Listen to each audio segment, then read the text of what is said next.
오늘 우리에게 주시는 하나님의 말씀은 이사야서 1장 23절에서 27절까지 말씀입니다. 함께 봉독합니다. 내 고관들은 패역하여 도둑과 짝하며 다 뇌물을 사랑하며 예물을 구하며 고아를 위하여 신원하지 아니하며 과부의 송사를 수리하지 아니하는도다. 그러므로 주 만군의 여호와 이스라엘의 전능자가 말씀하시되 슬프다. 내가 장차 내 대적에게 보응하여 내 마음을 편하게 하겠고 내 원수에게 보복하리라. 내가 또 내 손을 내게 돌려 내 찌꺼기를 잿물로 씻듯이 녹여 청결하게 하며 내 혼잣물을 다 제하여 버리고 내가 내 재판관들을 처음과 같이 내 모사들을 본래와 같이 회복할 것이라.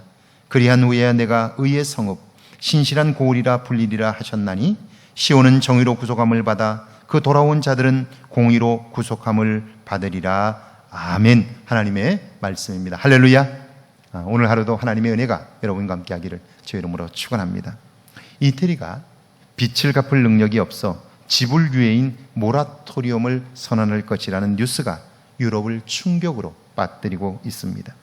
코로나19로 그렇지 않아도 어려운 상황에서 이태리가 지불을 유예하면 유럽연합에 속한 나라들이 줄줄이 어려움을 겪게 될 것이 자명합니다. 그렇다면 이태리는 왜 작고 큰 어려움을 만날 때마다, 이번이 처음은 아니거든요, 벌써 몇 차례 그러는데요, 왜 어려움을 만날 때마다 위기 상황이 나타날까요? 여러 가지 요인이 있을 수 있지만 기본적으로 국가는 세금으로 운영이 되는 거예요. 그런데 국민이나 기업이 세금을 잘 내지 않는다면 국가는 발전할 수가 없어요. 이태리의 경우 국민들의 의식 속에 세금을 제대로 내면 바보라는 생각들이 있습니다. 그래서 가능한 한 세금을 속이고 해외로 빼돌려요. 국가는 방만한 경영을 하여 공무원의 수가 전체의 40%가 됩니다. 세금이 잡히지 않는 지하 경제의 규모가 전체 GDP의 20%가 넘는다고 그래요.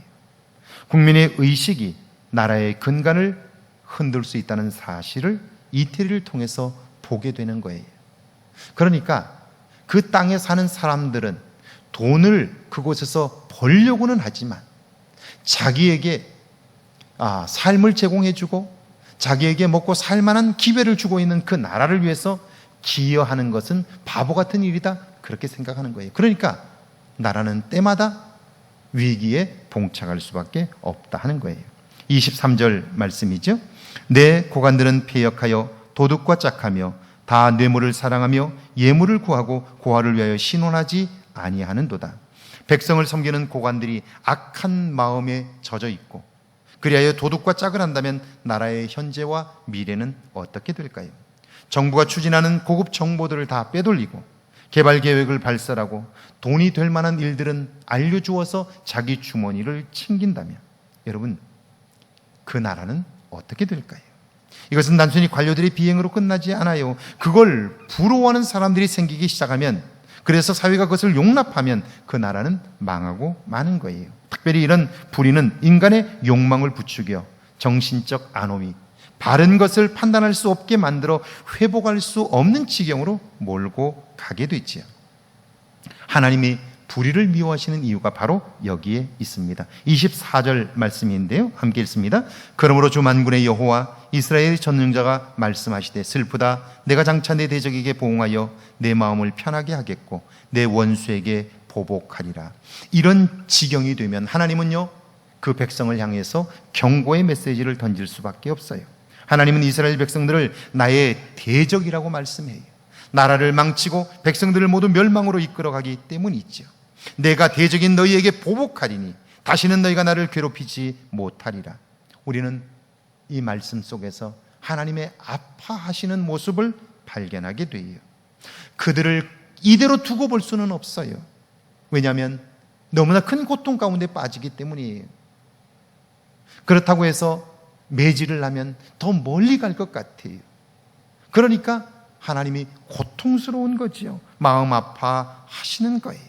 그래서 25절에서 27절에 보면 이렇게 돼 있어요. 내가 또 내 손을 내게 돌려 내 찌꺼기를 잿물로 씻듯이 녹여 청결하게 하며 내 혼잣물을 다 제하여 버리고 내가 내 재판관들을 처음과 같이 내 모사들을 본래와 같이 회복할 것이라.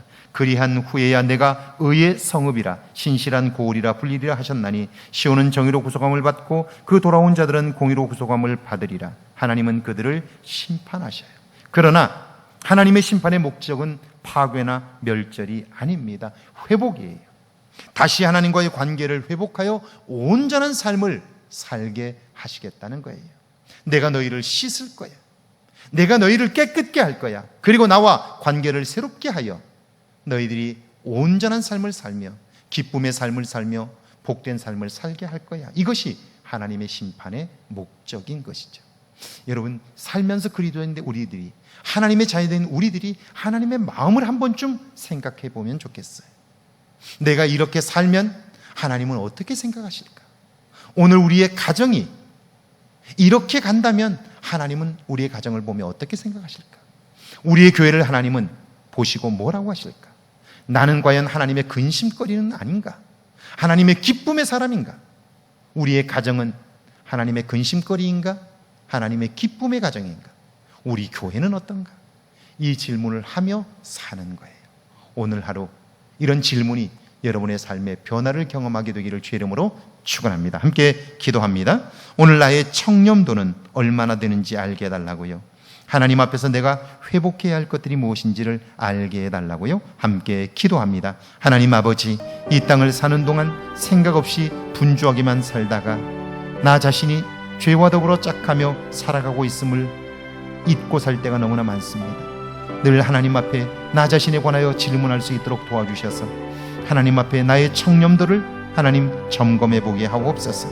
하나님 앞에서 내가 회복해야 할 것들이 무엇인가를 알게 하시고 하나님의 도움을 구하며 살아 온전한 삶을 살게 하옵소서.